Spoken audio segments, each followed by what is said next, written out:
All right. How we doing? Good? Good? Great. Today we got Kid Lava. Great conversation. I mean, obviously we talk about his upcoming match. But we got a little deep there, man. He opened up, he got vulnerable, he was super honest about his journey in life. I feel like we could have talked for a couple hours about his upbringing, how about his passions and wrestling and athleticism and all that kind of stuff, and how he found his way eventually to powerslap. But everybody, sit back, relax. This one's great. Good to get to know him. First time on the podcast. Give it up for Kid Lava, baby. And always remember, 3, 2, 1. That's a knockout. 3, 2, 1, yeah, that's a knockout. They call me kamikaze, put you in heaven's lobby. All gas, no brakes, you can never stop me. Nah, no, you can never stop me. Yeah, cause I'm the power slap king. Slap some, baby! You know I'm ready. Come on. Did you feel that heat? I know you did. Hey, man, you ready? You know I'm ready, Joe. Come on. Last time I saw you, I said I was ready, bro. Yeah, you did. You did. Let's get to it. All right, everybody. Welcome to Slap Zone. We got the man in the building. You feel the heat? Do you feel the pressure? Because there's a volcano in this bitch. Everybody give it up for Kid Lava. Ready Hey, for man. this.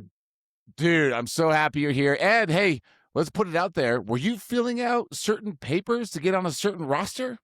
Yeah. Then powerslap makes you do a lot of when you're walking out, they tell you all your stats, like so and so does MMA, boxing, stuff like that. So it's like a long list I had to do. I had to get that done before Monday, and there's another list I got to do for nutrition and blood work stuff. I got to do the paperwork. So it's a lot of stuff you got to do ahead of time. Man, that's crazy, dude. So are we filling out all this paperwork because we're going to be on a 20 card or a 21 card? As of right now, I'm gonna be on the 20 card, if I'm being honest with you. I got the call, and I have been summoned, and I'm ready to I've been perform. summoned. I have been summoned, I'm off the shelf. I've been on the shelf since my combines, 9 months. Been on the shelf waiting my turn, long awaited, patiently waiting. So delusional that I'm already the next champion middleweight, but, we're Okay. here. All right, man. So do we know who our opponent is yet or no? I do know who my opponent is. Have they signed, Doug? Yes. Okay. Yeah, they know what they're getting themselves into. You're coming up Mhm. on the card. So we do know who your opponent is. Can you say who it is? So, my opponent is somebody that I was not expecting to face. He's actually somebody I hung out with at the combine when I was there 9 months ago. His name's Carson Lee. Comes from a boxing Ooh. background. Yeah, Carson Lee. Very nice Okay. kid, very proper, has a very good lifestyle. Completely opposite of me. He's like the sun. Well, I'm like the sun, he's like the moon, you know what I mean? And I got you. I got you. He has I'm sick. you're bringing the brightness and the heat and the energy, and he's Yeah. just kind of sitting out, being all elegant or whatever. Yeah. I got Yeah. you. I got you. Yeah, you see me. I've been training for this since 9 Dude. months now, you know what I mean? Well, I was Some gonna people say, don't train. no, for real. And I was gonna say, I think that first initial live we did was like, 9, 10 months ago, dude. Yeah, it was a while ago. That was a while ago. That was during Katsucon. That's when I had just I was at the Katsucon when I took that. So Yeah. that when we went live, that was like 3 months ago. Okay, yeah, dude. Let's be honest. I haven't been getting a lot of sleep lately with all this shit. So yeah, it Yeah. feels like a long I, time ago, man. So we did 2 lives with this one. I don't remember. It's so stagnant. no, there's so many, man. Well, look, I can't confirm in my brain right now. I know we did one because I remember Yeah. that big ass smile across coming out. We're gonna get this. I'm gonna get on the roster. We're gonna do this, Mhm. and here we Mhm. are, man. Here we are. Manifested. I manifested. I didn't give up. When I saw you in person, I invested my own money flying myself out there to Vegas. No one paid for me, and I'm still catching up on bills for that. So this win on May 15th is something I will get. It's already destined. It's written in the Bible. It's happening. Dude, I love the attitude. I love the approach. I love that you're showing sacrifice. You just said it. Like, nobody got you out there to network and do all those Nope. things. Nobody Nope. did that for you. And it's a good example of, look, sometimes in life, it doesn't matter where we're at in life. We got to take those risks to get to those You dreams that do. we want to achieve. And man, did you ever do it? May 15th's coming, man. May 15th's coming. And my birthday's on May 11th.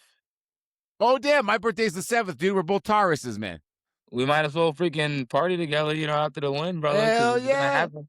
Hell yeah. Well, now that we know where the after party is, that'll be Mhm. easier. And then Yeah, after the after party, if we get a club hookup, man, I'll let you know. I got your number. I'll hit you on the text and see yeah, what you're doing. But we'll definitely party, dude. We'll definitely yeah, party. and I got Curtis coming out there too, so he knows a bunch of people in Vegas. Very He's cool. my Yeah. manager now too.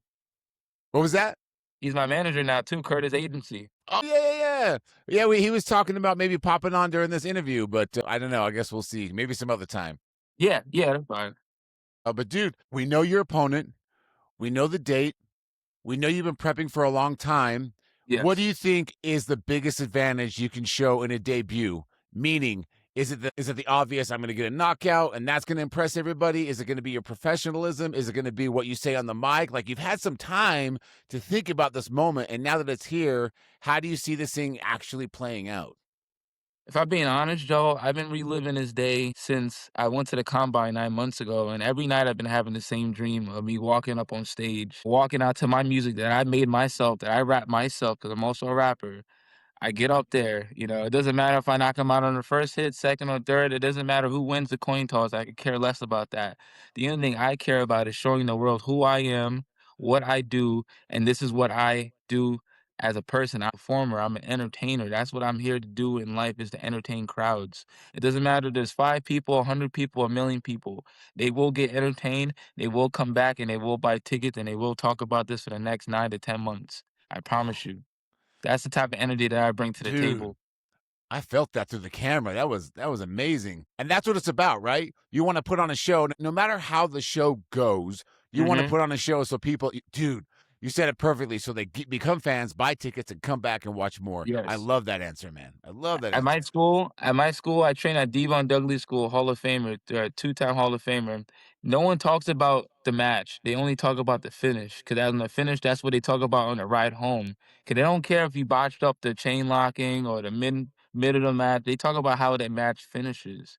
Cause it doesn't matter who wins. It doesn't matter how the fight goes. It matters who wins. Dude, got you. And that's all part of what you're getting into in the training side of Mhm. things. That's so you're going deep with that shit, man. Yeah, man, this is my life. This is all I got left. You know what I mean? I don't got really a family to back me, big sponsors or nothing like that. It's just straight me, these hands, and God. Wow. Well, dude, you're doing it and you're doing it all on your own. And so it's well deserved. I mean, I love examples of there's a lot of talkers, as you know, in life. Like, Hmm. oh, I'm going to do this or I'm going to do that. Or the worst talking is, oh, I know a guy or I know this girl that did this and that. And that's even worse, right? And so Hmm. to be an example, my guy, of doing the work yourself, having that dream and achieving it on your own, that's such a positive message. I love that. You have to, because I'm doing this not just for me, but I'm also doing this for the youth. Because I want people to know that your past does not define who you are going forward. It's what you do while you're alive Mm, that changes your life going forward and other people's lives. You can come from a messed up past, but still become a great legend. That's what a lot of wrestlers we watch done that. Like Batista, John Cena, Edge. Edge was a shoemaker before he was a wrestler. that's crazy. I work a really crappy job, and I've stayed there for 9 months, the same time I went to powerslap at the same time I started this, and I stayed there. And people laugh at me and like, "Why do you stay there when you're overqualified to work this, low-paying job?" And I'm like, "It lets me go to wrestling school, and it gives me the PTO time to take off to go to do powerslap stuff." Dude, that's huge. Yeah, people don't recognize that. Especially in the wrestling and the fight game, Mhm, there tends to be a lot more people around you that think you have more than you do because of your presence and because of your mhm. social media fame or whatever. And bro, to keep that perspective, I'm going to say it again. To keep that perspective that you have, to just keep going towards it, doing what you got to do. They'll never appreciate that. You know what I mean? They'll just say, Nah, "Hey, why you doing this? Why you doing that?" And the whole time Mr. Kid Lava is just zeroed in on it. And locked in. bright future for you, man. I feel it. I feel it. Well, I'll say it. Fuck it. I'll say it. You got a bright future ahead of you, man. I love it. thank you, Joe, I appreciate that, 'cause everybody wants to play checkers. I've been playing chess since I was a little kid, you know what I mean? Yeah, yeah, yeah. Um, what was it like growing up as a little kid for you, man? Where first of all, let's tell the people where you grew up And then what led you to did you see something on TV about wrestling? Did you see something on TV about whatever? Did you see other guys doing it that you were like, "Oh shit, I'm doing this when I get older"? So this is a question that I've been waiting to hear for a long time, and I'm happy it's with you, Joe, to be honest, Thank you. because a lot of people want to know more about me as a younger person, not just what they see now, because I didn't always look like this. I didn't have tattoos. I didn't have confidence. You weren't I 5 didn't. years old getting out of the barber shop with tats and Yeah, shit. Yeah, yeah. yeah. I wasn't like this. This is what life made me into, and this is what I grew into. I metamorphosis into a beautiful butterfly. You know what I mean, so to speak. But growing up, I was born in Queens, New York City. Shout out New York. I have my family. I got my sister. I'm one of three siblings. I'm the fourth, youngest. I'm only close to my sister right now. She living in Colorado. After 9/11, we moved to the Poconos, Pennsylvania, and I lived 18 years out of my life in the Poconos, Pennsylvania, No and it was way. completely separated from like life. Like we went back to New York occasionally to see family, but not very often. So I got mostly like Pennsylvania lifestyle. So I grew up in the mountains. So I was Oh, always damn. bullied. I got bullied a lot because I was always the only black kid like around Uh-huh. everybody. So I learned how to fight at a young age because even in New York, I got beat up a lot. People took my stuff. And then eventually I was like, you know what? I'm tired of getting beat up. So I started getting into fights with like older kids, like I'm like 13 years old, picking fights with 21-year-olds.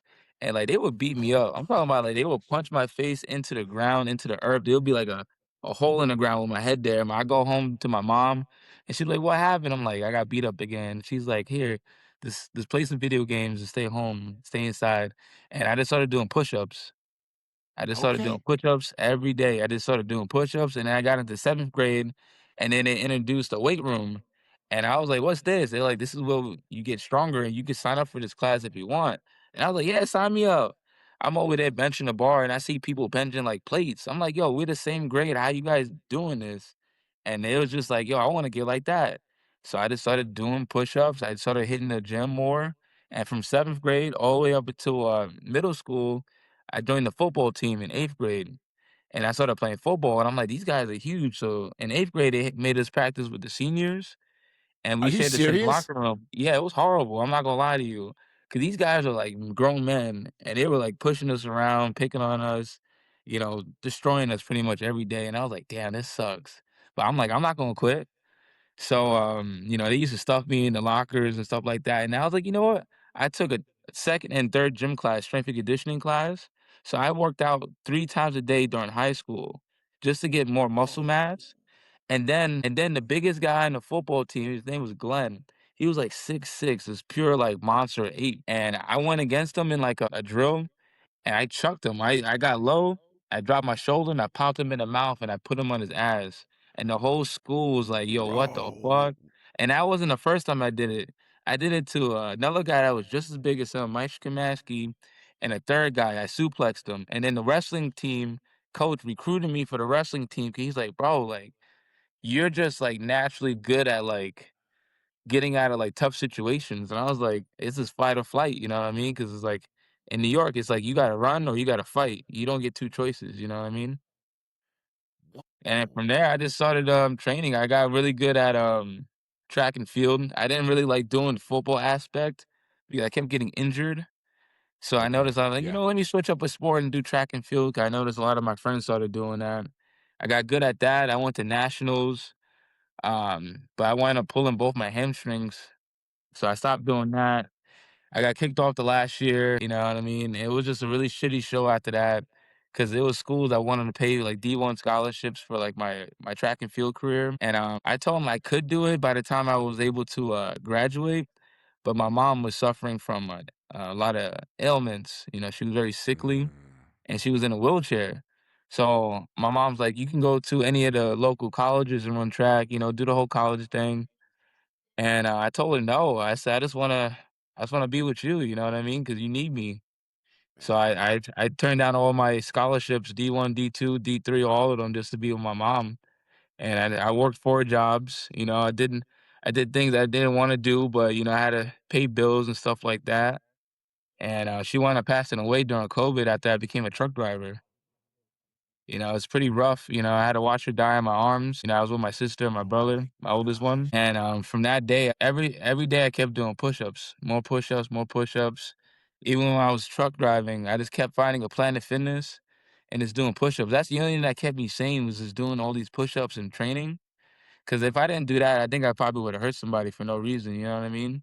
That's why I Yeah. like to wrestle. I like to wrestle. I like to box. You know what I mean? Just to get the anger out. Because there's so much like there's a demon that lives inside of me, and I just keep it bottled up until I go to the gym and I just let out the demon. You know what I mean? So it doesn't like devour me.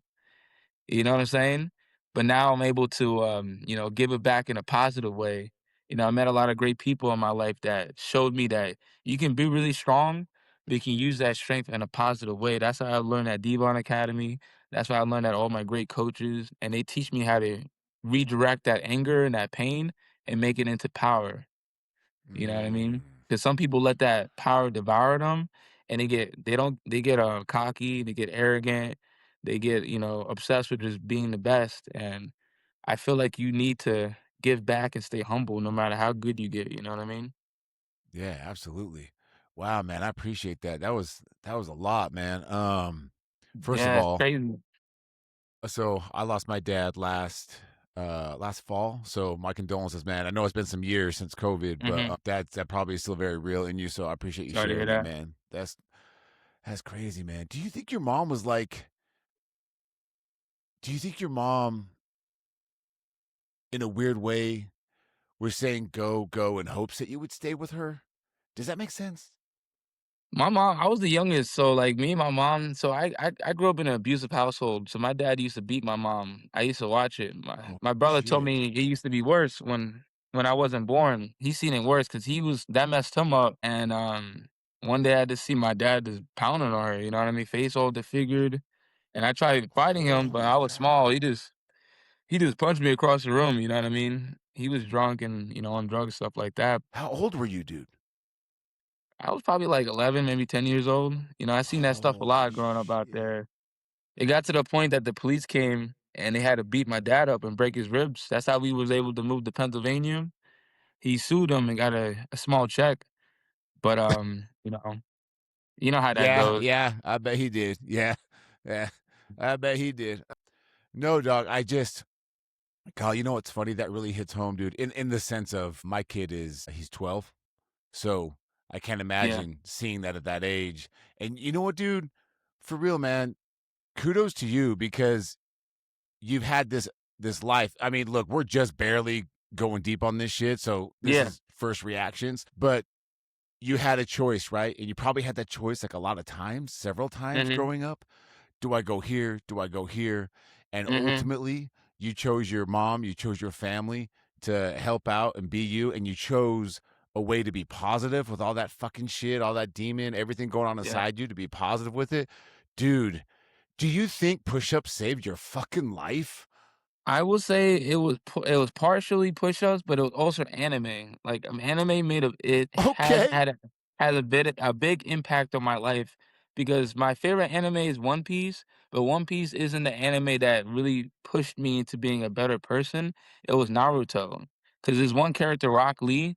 Rock Lee and Naruto and Sasuke are the three main benefactors that made me who I am today. Because Rock Lee taught me you don't have to be a genius to be the most talented. You just have to outwork the genius because the genius doesn't work hard. Mm. And Naruto taught me it's okay to be lonely even though everybody else has family and friends. All you have to do is keep training and stay positive and smile. 'Cause if you walk around with a mean look, that's gonna attract negative energy and it's gonna make your life harder. But if you just smile and just act like everything's normal, eventually things are gonna get better because people think everything's already okay. And then Sasuke, he comes from he has a brother that hates him. You know what I mean? I have the similar kind of situation. Like my brother doesn't like me just because of me, can't do anything about it. But you just have to outwork the oldest brother because that's what the younger brother always has to do is outwork the oldest because he looks up to the oldest. You know what I mean? And that's kind of Yeah. what I want to do. I want to outshine my brother because he did the truck driving, started a family, had a successful truck driving career. I didn't. I hated truck driving. I did it for 7 years, started a business, and I completely hate the industry. Like I want to quit the job every day I go, but it gets me closer to my goals in power slap, pro wrestling, and this in that realm. Yeah, wow.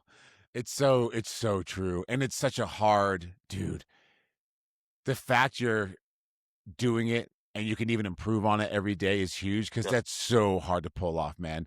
Like, you think about Mental. some of these guys, like, if I need a boost, I'll look at like a Gary Vee clip saying life is short and, all this kind of stuff. But you're kind of like that guy to put that positivity out there all the time. Dude, that's a skill, man. Like, Yeah.